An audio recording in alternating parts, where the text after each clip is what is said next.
3-4 বছর বয়স, বাচ্চা এখনও বসতে গেলে ঢলে পড়ে যাচ্ছে, ট্রাঙ্ক কন্ট্রোল দুর্বল মনে হচ্ছে। এমন কেন হচ্ছে বলতে পারেন কি? পিছনের দিকটা চিন্তা করেন। বাচ্চা কি শুরুতে গড়াগড়ি করতে দেরি করেছিল? তার বিছানায় থেকে শোয়া থেকে উঠে বসা এগুলো কি এখনও ঠিকভাবে পারে? অনেক ক্ষেত্রেই সেরিব্রাল পালসি বাচ্চাদের ক্ষেত্রেই এরকম দেরি হয়, যে যাদের গড়াগড়ি করতে, বিছানা থেকে উঠে বসতে দেরি হয়, হামাগুড়ি দিতে দেরি হয় বা হাঁটতে দেরি হয়। তো এরকম ক্ষেত্রে কেন এরকম হয়?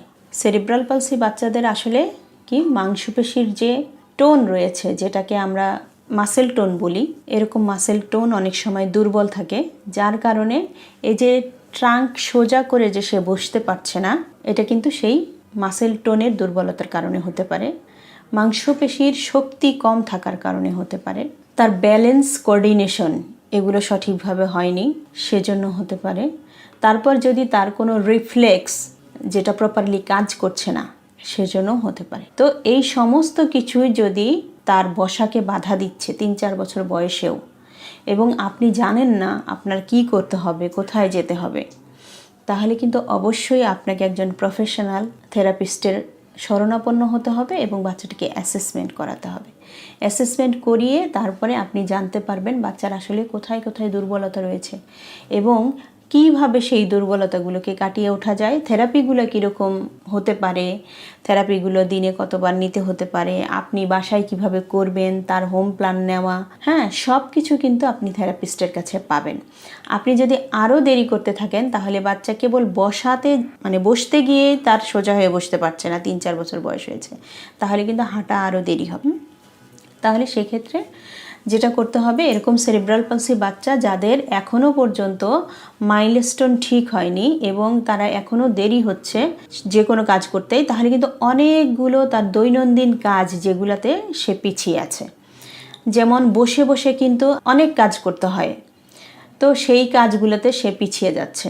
যেমন সে বসে বসে জামা কাপড় পরা বলেন বা ভাত খাওয়া বলেন বা লেখা বলেন, মনোযোগ দিয়ে পড়াশোনা করার কথা বলেন, এই সমস্ত জায়গাতেই তার দেরি হয়ে যাচ্ছে।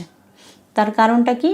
যে সে প্রপারলি বসতে পারছে না। আর প্রপারলি বসতে না পারলে একটা বাচ্চা কিন্তু 2 হাত দিয়ে ধরে কোনো কিছু তুলতেও পারে না, ধরতেও পারে না, খেলতেও পারে না। তো এতগুলো অসুবিধা তার কিন্তু হয়ে যাচ্ছে অলরেডি। তাহলে সেক্ষেত্রে অবশ্যই বাবা মা আপনাদেরকে মনে রাখতে হবে এই বিষয়গুলো, যে তাকে যত দ্রুত সম্ভব তার বসার কারেকশন করা, সে যেন আরও প্রপারলি ফুল সাপোর্টে নিজে নিজে যেন বসতে পারে, এবং বসার পরে যে তার ফিজিক্যাল অন্যান্য কাজগুলো আছে, যেমন হামাগুড়ি দেওয়া, তারপরে দাঁড়ানো, তারপরে হাঁটা, এই কাজগুলোও যেন সে আরও ভালোভাবে করতে পারে, সেই জন্য আপনাকে অবশ্যই পরামর্শ নিতে হবে এবং থেরাপি লাগলে সেই থেরাপিও দিতে হবে বাচ্চাকে। তাহলে আপনাদের কারো বাচ্চার যদি এই ধরনের সমস্যা থেকে থাকে তাহলে অবশ্যই আমাদের সাথে যোগাযোগ করতে পারেন। আর যদি এই বিষয়ে কোনো প্রশ্ন থাকে তাহলে সেক্ষেত্রে আপনারা আমাদের ইউটিউব চ্যানেল বা ফেসবুক পেজে প্রশ্ন জিজ্ঞাসা করতে পারেন। সেক্ষেত্রে আমরা চেষ্টা করব সেই প্রশ্নগুলোর উত্তর দেওয়ার জন্য। ধন্যবাদ সবাইকে।